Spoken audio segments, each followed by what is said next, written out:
श्री दुर्गा सप्तशती अष्टमोध्याय रक्त बीज वध। मैं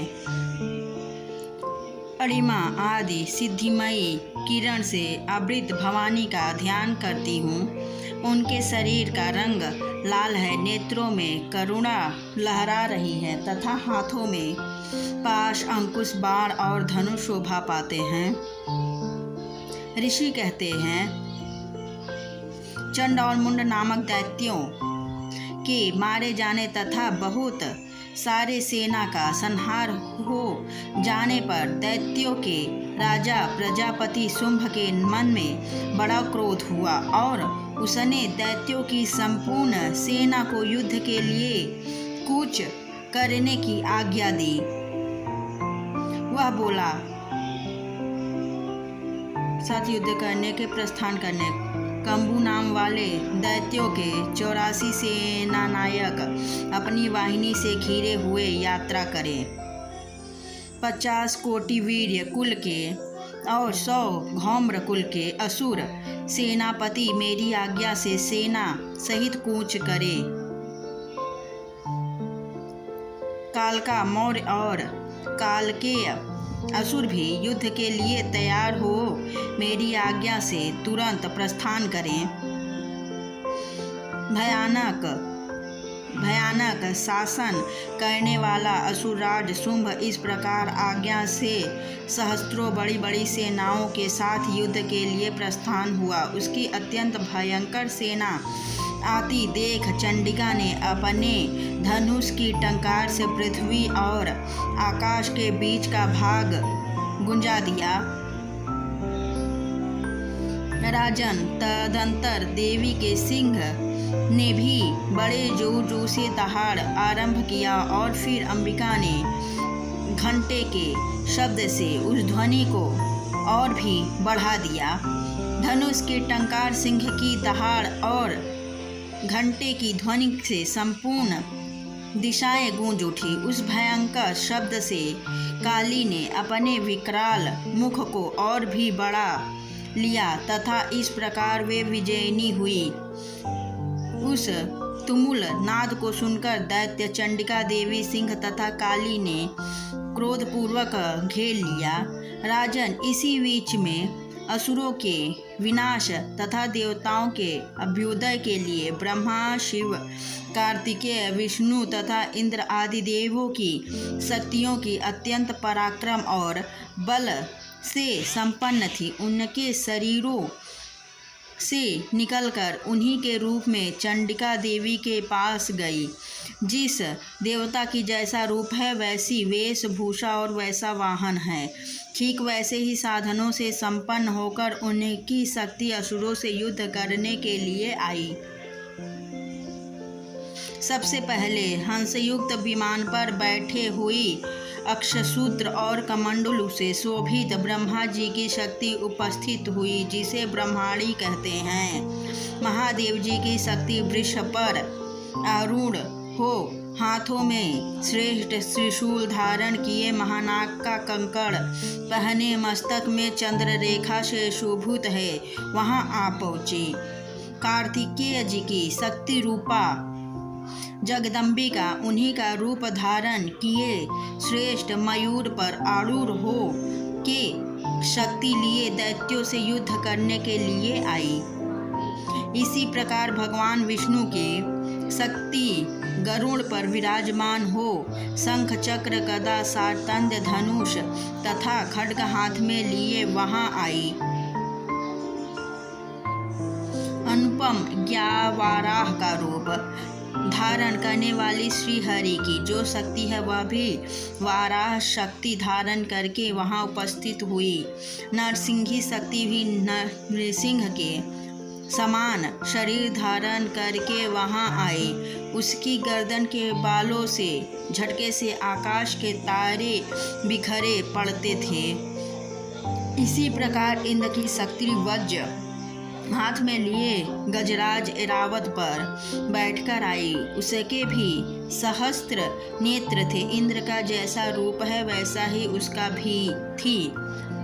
तदंतर उन देव शक्तियों से घिरा हुए महादेव जी ने चंडिका से कहा, मेरी प्रसन्नता के लिए तुम शीघ्र ही इन असुरों का संहार करो। तब देवी के शरीर से अत्यंत भयानक और परम उग्र चंडिका शक्ति प्रकट हुई, जो सैकड़ों गीदड़ियों की भांति आवाज करने वाली थी। उन अपराजिता देवी ने धूमिल जटा वाले महादेव जी से कहा, भगवान आप शुंभ निशुंभ के पास दूत बनकर जाइए और उन अत्यंत गर्विले दानव शुंभ एवं निशुंभ दोनों से कहिए, साथ ही उनके अतिरिक्त भी जो दानव युद्ध के लिए वहां उपस्थित हो उनको भी यह संदेश दीजिए, दैत्यों यदि जीवित रहना चाहते हो तो पाताल को लौट जाओ, इंद्र की त्रिलोकी का राज्य मिल जाए और देवता अज्ञभाग का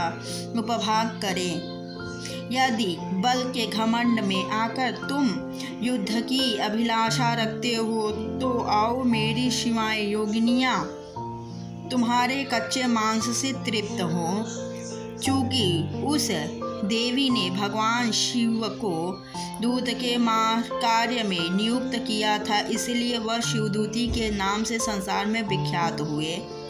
वे महादैत्य भी भगवान शिव के मुख से देवी के वचन सुनकर क्रोध में भर गए और जहाँ कात्यायनी विराजमान थी उस ओर बढ़े। तदंतर वे दैत्य अमर्ष में भरकर पहले ही देवी के ऊपर बाण, शक्ति और ऋण आदि अस्त्रों की वर्षा करने लगे। तब देवी ने खेल खेल में ही धनुष टंकार की और उससे छोड़े हुए बड़े बड़े बाणों द्वारा दैत्यों के चलाए हुए बाण, शूल, शक्ति और फर्शों को काट डाला।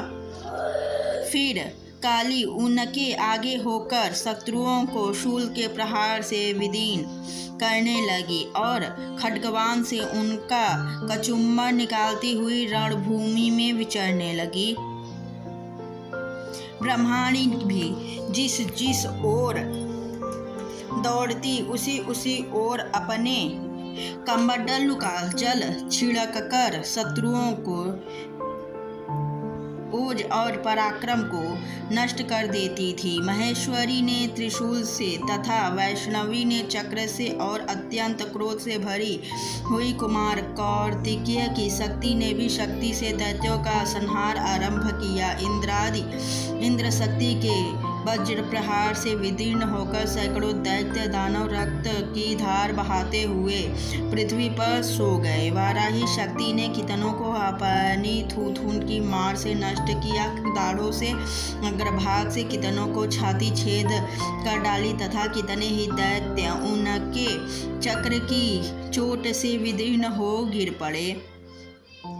नरसिंही भी दूसरे महादैत्यों को अपने नखों से विदीर्ण करने खाती और सिंहनाद से दिशाओं एवं आकाश को गुंजाती हुई युद्ध क्षेत्र में विचरने लगे।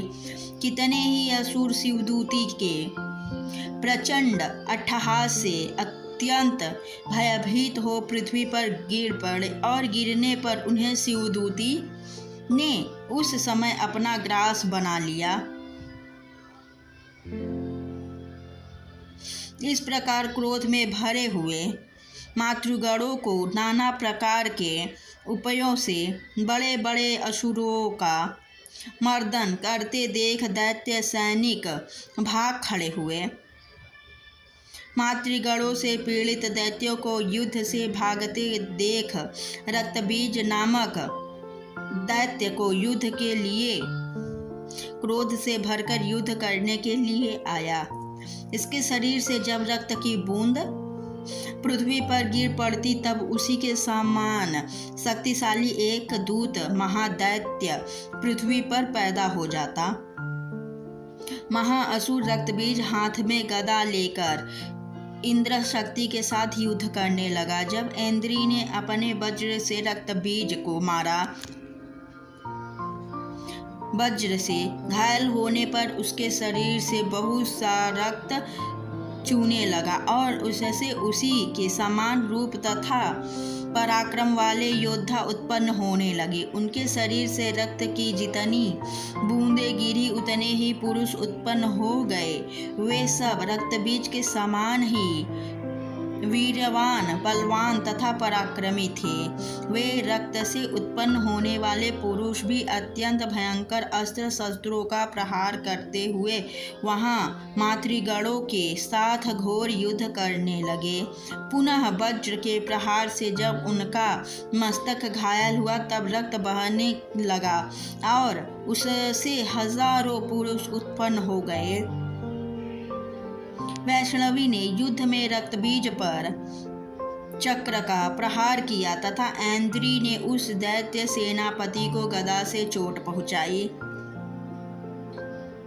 वैष्णवी ने चक्र से घायल होने पर उसके शरीर से जो रक्त बहा और उससे जो उसी के बराबर आकार वाले सहस्त्रों महादैत्य प्रकट हुए, उनके द्वारा संपूर्ण जगत व्याप्त हो गया। कौमारी शक्ति से, वाराही ने खड्ग से और महेश्वरी त्रिशूल से महादैत्य रक्तबीज को घायल किया। क्रोध से भरे हुए उस महादैत्य रक्तबीज ने भी गदा से सभी मात्र शक्तियों पर पृथक पृथक प्रहार किया। शक्ति और शूल आदि से अनेक बार घायल होने पर जो उसके शरीर से रक्त की धारा पृथ्वी पर गिरी, उससे निश्चय ही सैकड़ों असुर उत्पन्न हुए। इस प्रकार उस महादैत्य के रक्त से प्रकट हुए असुरों द्वारा संपूर्ण जगत व्याप्त हो गया। इससे उस देवताओं को बहुत भय हुआ। देवताओं को उदास देख चंडिका ने काली से शीघ्रता पूर्वक कहा, चामुंडे, तुम अपना मुंह और फैलाओ तथा मेरी शस्त्रपात से गिरने वाले रक्त बिंदुओं को, उससे उत्पन्न होने वाले महादैत्यों को तुम अपने इस उतावले मुंह से खा जाओ। इस प्रकार रक्त के उत्पन्न होने वाले महादैत्यों का भक्षण करती हुई तुम रण में विचरती हो। ऐसा करने से उस दैत्य का सारा रक्त क्षीण हो जाएगा, वह स्वयं ही नष्ट हो जाएगा। उस भयंकर दैत्य को जब तुम खा जाओगी तब दूसरे नए दैत्य उत्पन्न नहीं हो सकते। काली से यूं कहकर चंडिका देवी ने शूल से रक्तबीज को मारा और काली ने अपने मुख से में उसका रक्त ले लिया। तब उसने वहां चंडिका पर गदा से प्रहार किया, किंतु उस गदापात ने देवी को तनिक भी वेदना नहीं पहुंचाई। रक्त बीज शरीर से बहुत सा रक्त गिरा, किंतु ज्यों ही वह गिरा त्यों ही चामुंडा ने उसे अपने मुंह में ले लिया। रक्त गिरने से काली के मुख में जो महादैत्य उत्पन्न हुए उन्हें भी वह चट कर गई और उसके रक्त बीज का रक्त भी पी लिया। तदंतर देवी ने रक्त बीज को जिसका रक्त चामुंडा ने पी लिया था, वज्र, बाण, खड्ग तथा ऋषि आदि से मार डाला। राजन, इस प्रकार सहस्त्र के समुदाय में आहत एवं रक्तहीन हुआ महादैत्य रक्तबीज पृथ्वी पर गिर पड़ा। नरेश्वर, इससे देवताओं को अनुपम हर्ष हुआ, हर्ष की प्राप्ति हुई और मातृगण उन असुरों के रक्तपान से उद्धत सा होकर नृत्य करने लगी। इस प्रकार श्री मार्कंडेय पुराण में सार्वणिक मन्वंतरी कथा के अंतर्गत देवी महात्म्य में